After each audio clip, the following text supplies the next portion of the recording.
Nolan, good to see you. This video is for all of our generous grandparents out there. We're going to talk through how to maximize the 529 grandparent loophole for college savings. So for the first time this year on the 24-25 FAFSA, students are no longer required to report cash gifts from grandparents or contributions from grandparent-owned 529s. So this means grandparents can now use a 529 to fund a grandchild's education without it impacting their financial aid eligibility. But according to a recent study, half of Americans don't even know what a 529 is. Fewer than one quarter have one. So what is a 529? Thanks, Erin. And this is a great place to start. 529s are one of the more uncommon plans out there just because it's only for a specific portion of people. But 529s are generally for people who are expecting to incur some sort of expense associated with education. Now, the rules have expanded over the past few years, and it used to only be for college, but now you can use it for trade schools or cosmetology schools or private schools for elementary or junior high or high school.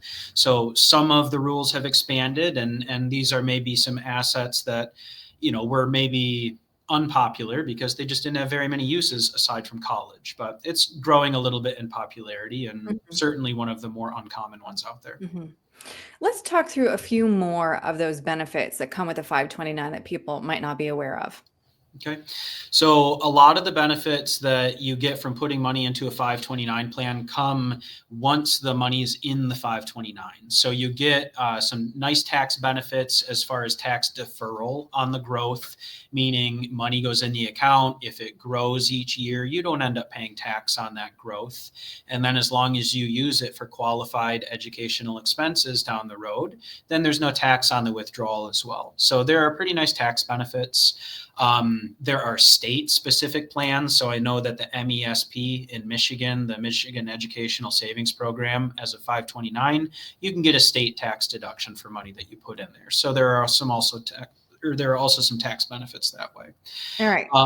And maybe just one more tax benefit from that that you get is just some of the tax free distributions for other reasons too. So education, and then I again mentioned trade school and just like some private schooling for minors.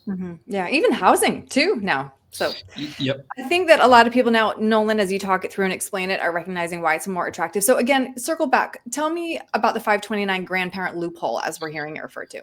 Yeah, for those that are unaware, what a FAFSA is basically when a student applies for college, they're requesting the government come in and give them some sort of aid. And what the government requires everybody to do is list all of their assets when they're filing their FAFSA.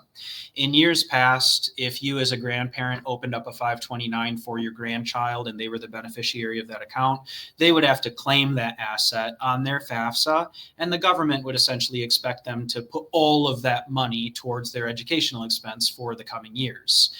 Now, if grandparents are funding those 529s and putting their own gifts to their grandchildren or children or whomever into these 529 plans, you now get the benefit of not having to count that on the student's FAFSA filing, which then allows them maybe to get a little bit more student aid if they need it. So a nice thing, and this is the first year that they've allowed that to happen.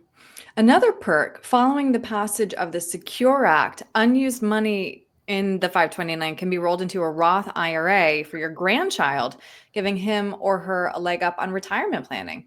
Yeah, and this is probably the part that I was most excited about because they were increasing the uses of 529s, but there wasn't much applicability for continuing to keep it in a tax deferred account. And this is what the main benefit of this conversion is. So they're allowing you to put in, basically your max contribution, your earned income, $7,000 per year.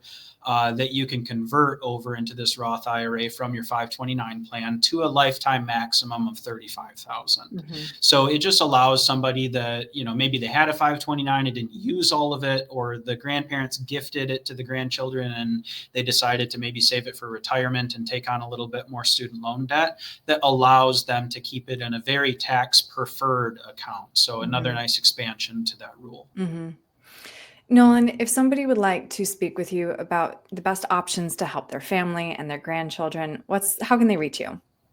Well, they can call 616-301-2581 and just ask to talk to anybody about some of that college savings stuff, or our website at cornerstone-rp.com. And we have a contact us box at the bottom of the homepage.